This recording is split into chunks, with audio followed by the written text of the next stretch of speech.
has got billions of dollars in military assistance, yet failed to address killings and protect Christians, according to U.S. lawmaker Riley Moore. ISWAP advises fighters to avoid public gatherings and movement amid U.S. surveillance and planned attacks in Nigeria. NAPTIPS rescues 221 victims of human trafficking in Jigawa. IGP withdraws fraud case as Andu Barrow fought 400 million naira. On international scene, typhoon barrels towards Cambodia after killing at least 193 in Philippines and Vietnam. And in sport, 18 detained in Turkey over referees' football betting scandals. Those are our top stories. Details coming up shortly.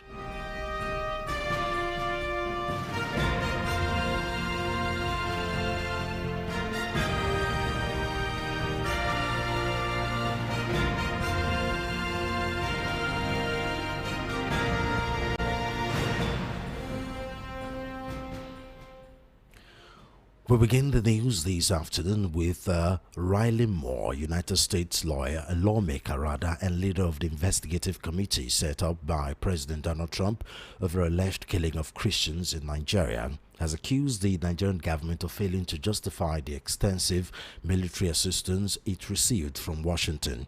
Moore decried the alleged ongoing genocide against Christians in Nigeria, saying it has been met with global indifference. He said this in an interview with Dinesh D'Souza program shared on Friday. He expressed outrage over what he described as years of silence and neglect from both Nigerian authorities and the international community. He warned that Nigeria's inability to address the killings could have far-reaching consequences, stressing that the United States would eventually be forced to act if the situation deteriorates further. The lawmaker criticized the Nigerian government for failing to prioritize the protection of Christians despite receiving substantial U.S. security support over the years. He lamented that the violence had continued under the radar for far too long with little global attention or meaningful intervention to halt the slaughter of Christians. According to him, the time has come for both Nigeria and its international partners to move beyond rhetoric and take concrete action to stop what he described as a forgotten genocide. Meanwhile, the Islamic State West Africa province ISWAP has released a propaganda message reacting to comments attributed to the United States President Donald Trump about plans to launch military operations against the group in Nigeria. In the message circulated through its usual communication channels, ISWAP denounced Trump as a reckless American tyrant, alleging that he was influenced by evangelical Christian and Jewish advisors during his administration. The terrorist group described the alleged remarks as part of a U.S. attempt to portray itself as a global defender of Christians, warning that such rhetoric could drag Washington into more conflicts across Africa and beyond. ISWAP cited ongoing violence in the Democratic Republic of Congo and Mozambique, where Islamist insurgency have killed hundreds, as evidence of the U.S. seeking new battlegrounds to justify intervention. According to the statement, these developments fit into what ISWAP described as the Islamic State's global strategy to overstretch U.S. forces across multiple war fronts, naming Iraq, Syria, Somalia, Afghanistan, and the Lake Chad Basin as potential pressure points. The group also issued a new operational directives to its members, advising them to avoid public gatherings, limit movement, and cut down smartphone use due to what it called expected escalation in U.S. drone and surveillance operations. ISWAP's message ended with a call for Muslims in West Africa to unite and prepare, accusing the West of committing crimes against African Muslims under the guise of fighting terrorism. Still on insecurity, 2 community leaders were killed and several residents abducted on Thursday when bandits attacked Doguwa Durawa, a farming community near Guda in Gugarada in Bakuri local government area of Katsina State. Community sources said the assailants invaded the village around 10 p.m., killing two brothers, Alhaji Bishir and Alhaji Suraju, despite an existing peace deal between the communities and the bandit. A community leader, Mahadi Danbinta Guda, said they were killed in cold blood. Residents for over 1 hour, killing, looting, and abducting people without resistance. Residents said attackers are believed to be loyalists of Idi Abasu Aiki and Kwashem Garwa, two bandit leaders operating in Bakuri and nearby communities. While Dogugawa Dorawa was attacked, Lion Yenehu was simultaneously raided, with bandits rustling a number of animals. Similar incidents have occurred in Ganjar, Al-Hazawa and Gidan Nagari in recent weeks, with over 40 people abducted and several families displaced. In the second week of October, Bakuri, along with Malumfashi and Funtua local government areas, entered a peace deal and accord with bandits to reduce attacks, killings, and abductions.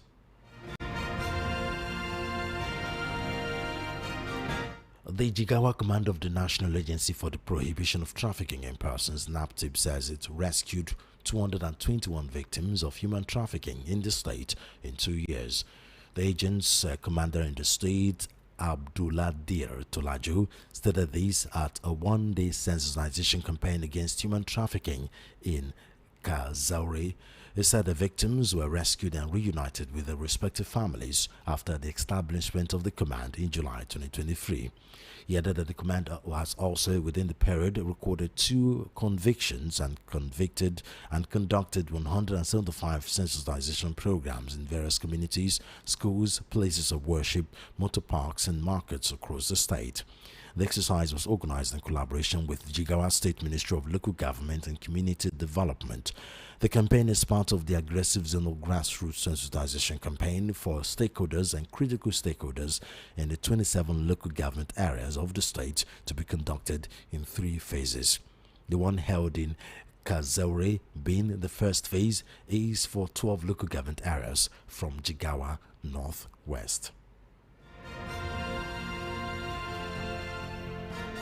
The Inspector General of Police has withdrawn the fraud charge filed against Andy Uba, the former Anambra South Senator.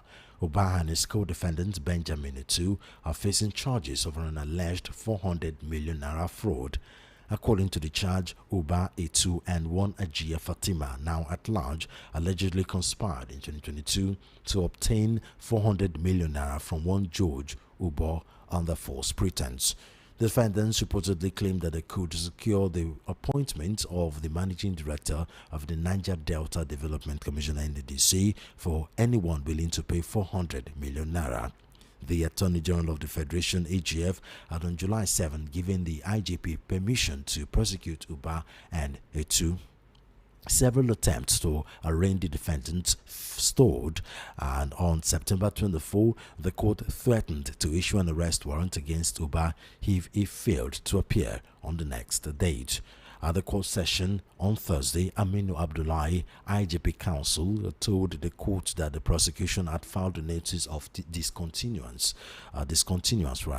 following an amicable settlement of the issue by the parties. You're still on to the world news at 12 on Voice of the People 90.3 FM. Up next is our analysis.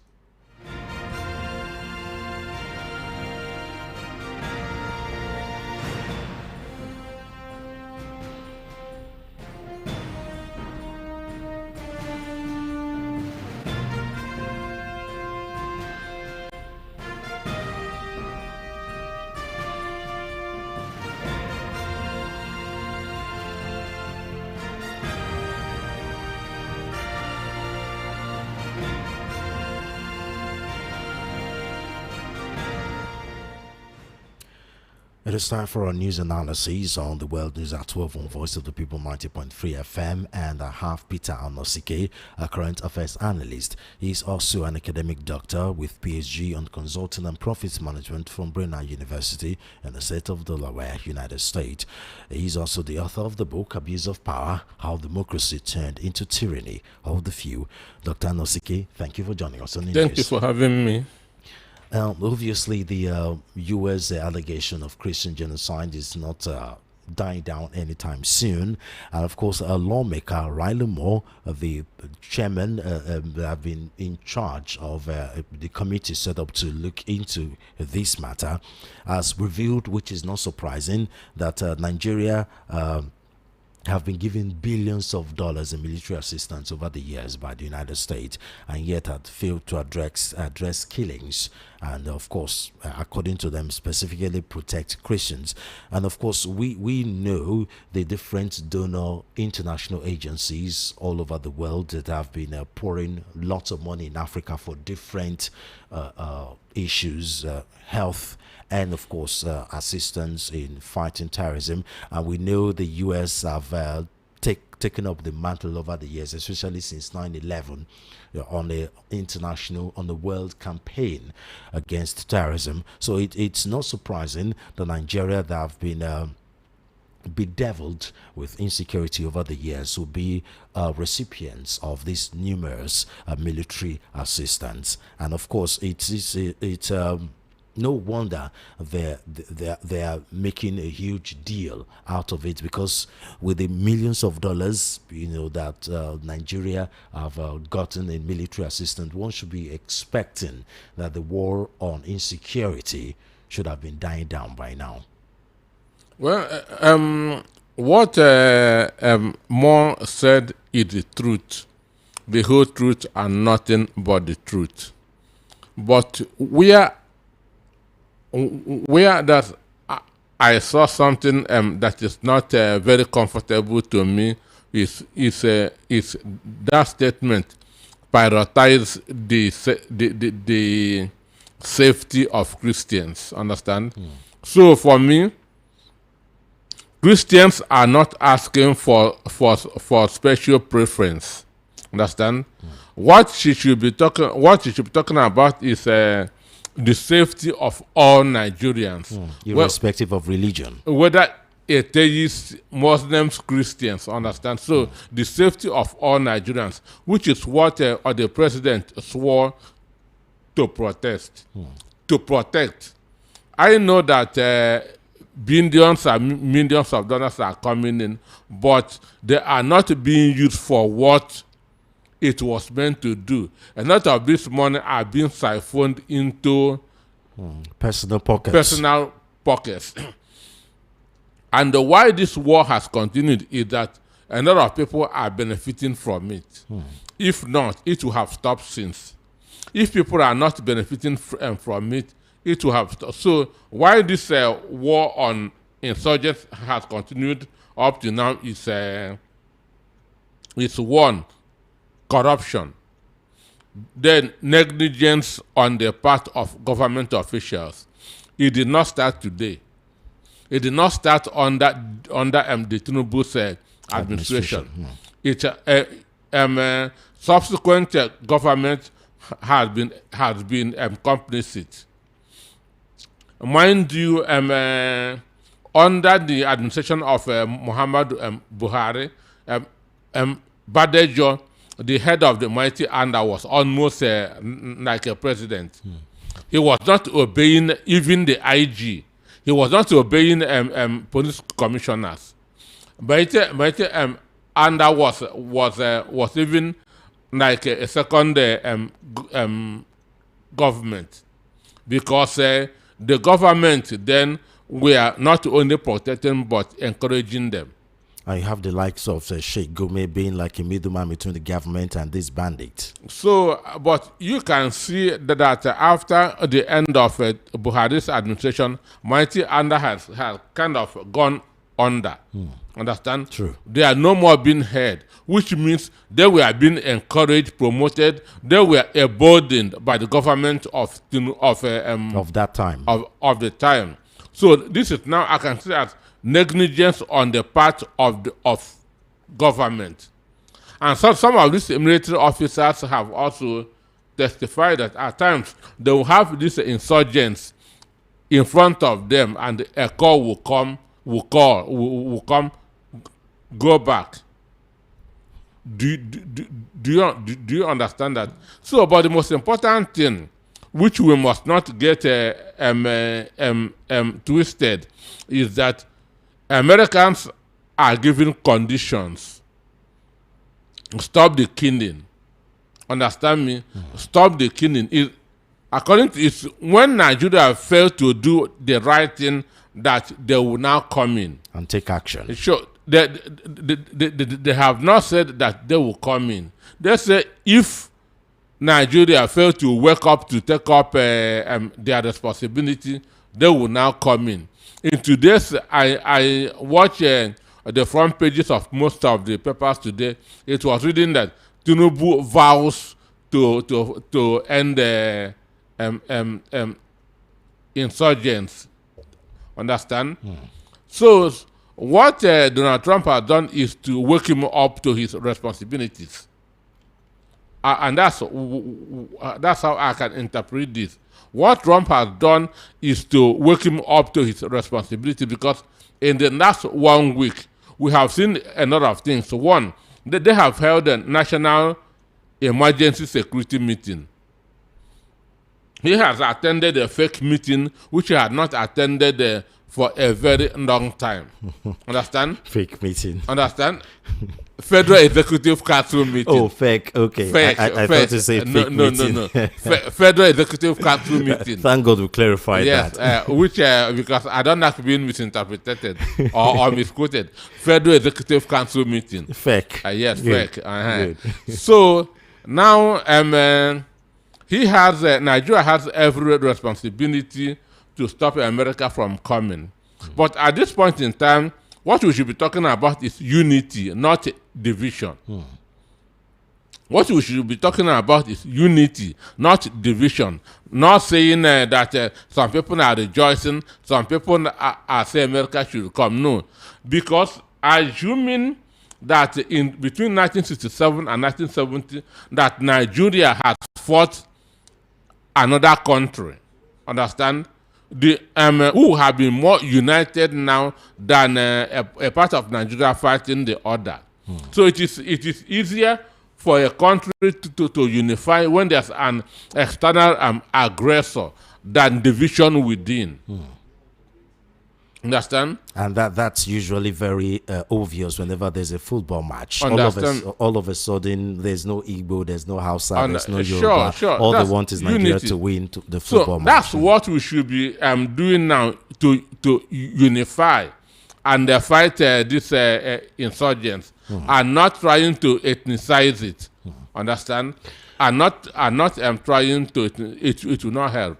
So meanwhile, these insurgents, obviously, they've gotten the message and they're making their own plans, which is why some people that have been against U.S. coming in, this has been their reason, taking a cue from what's happening between Israel and Hamas, where the Hamas, left their hideouts and infiltrated the ordinary Palestinians. And when the bombs were coming in, obviously lots and lots of civilians were caught in the crossfire. Obviously, the information we're having here is ISWAP has released propaganda message reacting to comments of these, and where they are advising ISWAP fighters to avoid public gatherings, avoid movement anyhow, check their movement, and of course, avoid cell phones and probably go analog.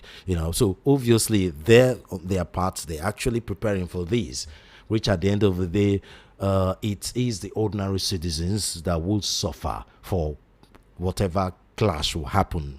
Hopefully that wouldn't happen. No, if America comes, there will be collective punishment.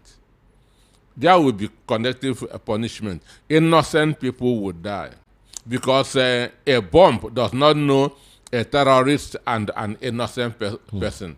A terrorist, a bomb does not know a Christian or a Muslim. So if they come in, there's going to be conductive punishment, which is exactly what is happening in what happened in Gaza. Most of the people that died are not really Hamas, understand me? So the ordinary Palestinians. So that's why we say Nigerian government can stop them from coming. And that's by waking up to their responsibilities.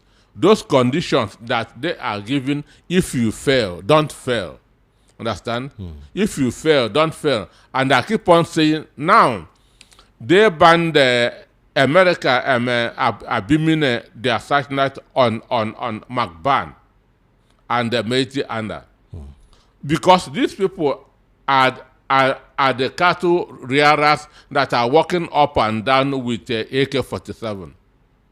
So, the first way of showing seriousness, I've heard Tinubu saying that he's going to fight insurgents. The first step should be to disarm these herdsmen. I have been saying it and I'll keep on saying it. The first step is to disarm these herdsmen, because a herdsman has no legal right to carry AK-47. If a herdsman can carry AK-47, a trader in Andaba should carry AK-47. Understand? A welder should carry AK-47, because all these people are using it because they say that they are using it as that to fight wild animals. That's the reason that they are giving. They are using this AK-47 against the wild animals in the forest, but they are no more doing that. They are now using it on farmers. Cattle rearing is a private business. It's a personal business. So if cattle rearers should carry AK-47, traders should carry AK-47, fishermen should carry AK-47, because there are dangerous fishes in the sea. Understand me? So Tinubu should start by disarming these herdsmen. That's the only way to show seriousness. Let me tell you, if Nuhu Ribadu announced today that federal government has announced disarming of herdsmen, America will say yes, these people have started showing seriousness. That's why more say we should avoid all these rhetorics, all these stories, and start action. And the action should be to disarm these herdsmen. There's no other two ways about it. They must be disarmed, because they are the ones that are committing this genocide in North Central. Because these are terrorists masquerading as herdsmen. They are the ones committing genocide in Enugu State, in Kogi State, and in other parts of the country. In Benue State. Understand? So the first step should be to announce their disarmament. Now, they've said, talking about ISWAP, that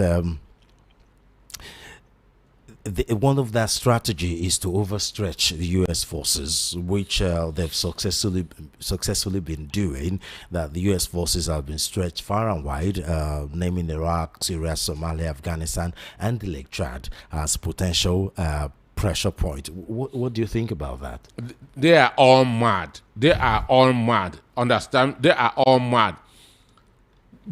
You are now. In Iraq today, there are 3 different governments in Iraq.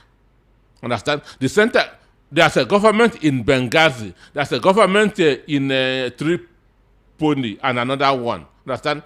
So you are stretching America, you are killing your own people because you don't value human beings. They don't value human. You cannot stretch America. Understand me? America will just finish you. America is among the 5th most populous country in the world, over 350 million. Understand? And this modern world don't even need a physical distance and fighting. They can be anywhere they are, and just finish you. So for me, I wonder who they are issuing that statement to which that their messenger should also be arrested. Understand? Because we don't need to give ISWAP publicity.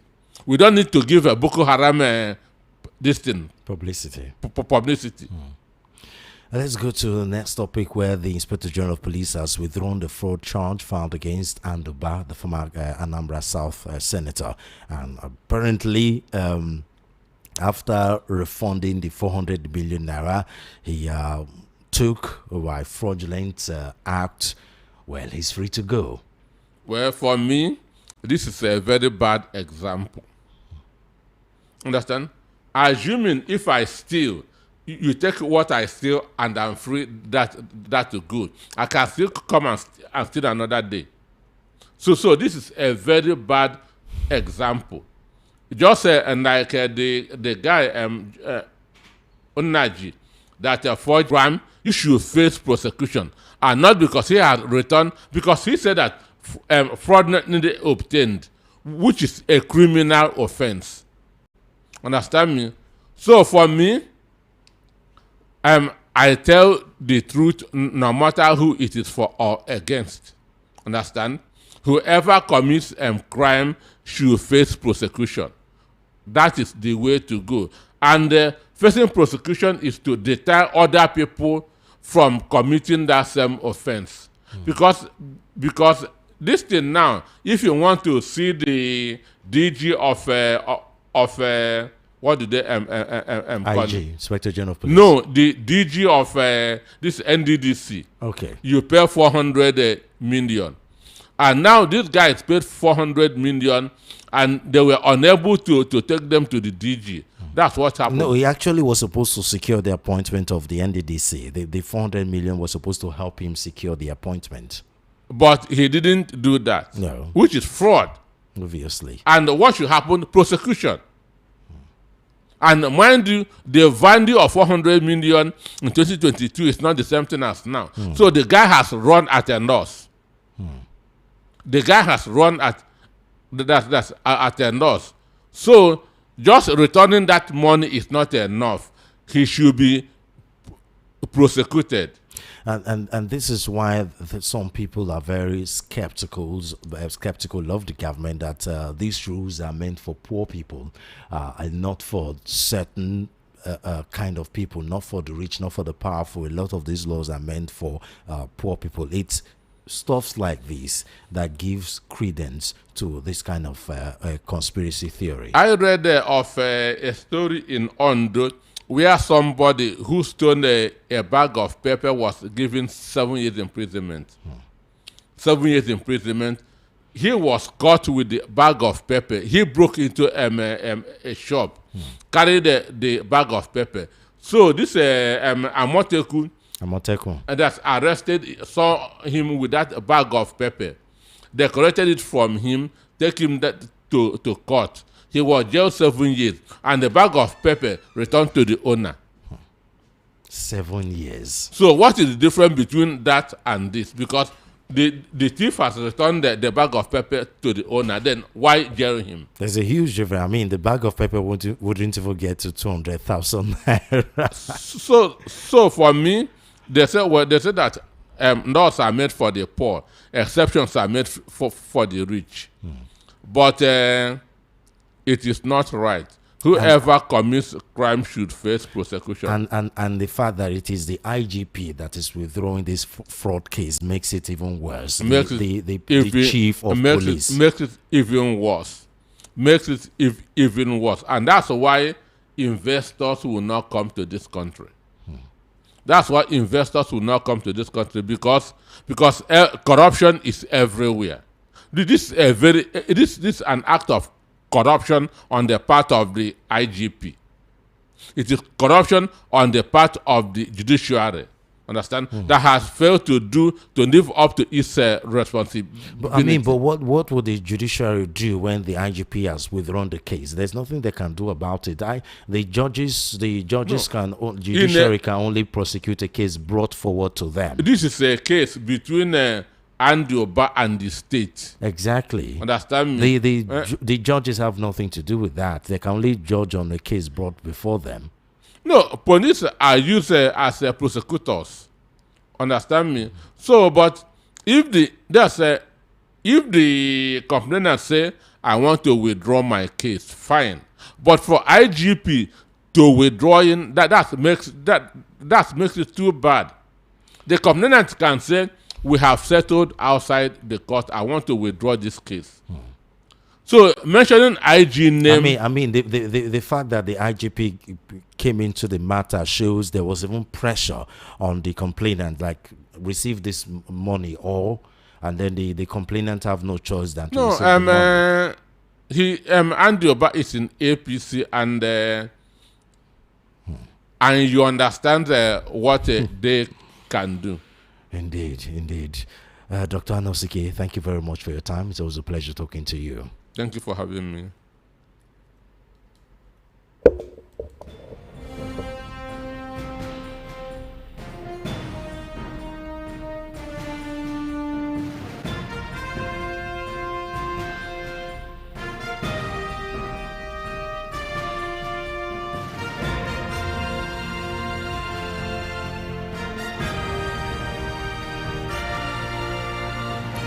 And now to stories outside Nigeria. Typhoon Kalmegi has killed at least 188 people in the Philippines and 5 in Vietnam, according to the latest figures from the two countries. The storm is now headed west to Cambodia and Laos after it burrowed through central Vietnam on Thursday with the winds of up to 149 km per hour.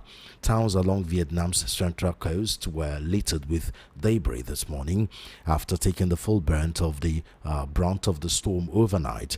The strong winds uprooted trees, tore off roofs, and smashed large windows. Thousands of people sought shelter in schools and other public buildings as the army was deployed to help deal with the damage. Vietnamese authorities have warned of possible flood in low-lying areas. Central Vietnam has already seen record rainfall in the past week, which has killed 50 people. Still on international news, judges at the International Criminal Court ICC have confirmed war crimes and crimes against humanity charges against Uganda rebel leader Joseph Kony, nearly 2 decades after the court first issued a warrant for his arrest. The 64-year-old who remains at large faces 39 charges including murder, sexual enslavement and rape, making him the ICC's longest standing fugitive. Judges from the ICC's pre-trial Chamber 3 said there are substantial grounds to believe that Kony is criminally responsible for the crimes committed in northern Uganda between 2002 and 2005 when he commanded the Lord's Resistance Army, LRA. Besides crimes committed by his rebels, the judges said Kony could also be held responsible for 10 crimes he allegedly committed himself, linked to 2 women he forced to become his wives. The ruling marks the first time the ICC has confirmed charges in a suspect's absence, meaning the case can formally proceed to trial if Kony is ever captured in court. And finally, on sports news, 18 people are being held in Turkey in a probe into referees suspected of betting on football matches, the Istanbul prosecutor's office said on Friday. 21 people, including 17 referees and the president of a first division club, have had warrants issued for their arrest, the prosecutor's office said, without specifying how many referees are among the 18 people being questioned. The investigation is focusing on suspicions of match fixing and abuse of power. The Disciplinary Council of the Turkish Football Federation had already suspended 149 referees last week, accused of betting on matches in violation of a ban. The suspicions and suspensions ranging from 8 to 12 months, but the Federation has not specified if any were suspected of betting on matches they refereed. An investigation last month by the Federation into 571 Turkish referees from professional football leagues revealed that 152 of them, including 22 who referee in the Turkish First Division, actively bet on matches.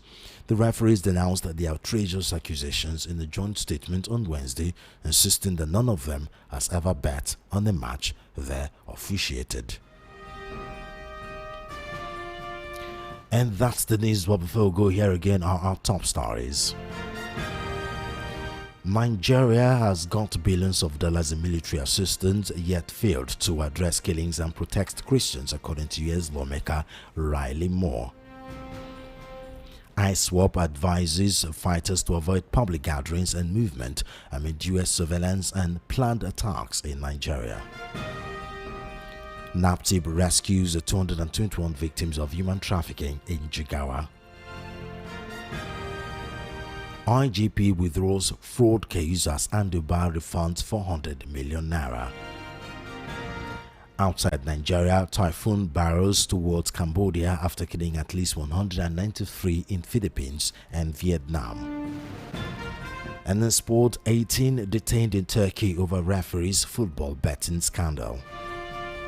And that's the world. These are 12 on Voice of the People 90.3 FM. I am Solomon of M. Do follow our social media handles at VUP 903 FM. Subscribe to our YouTube channel at VUP 90.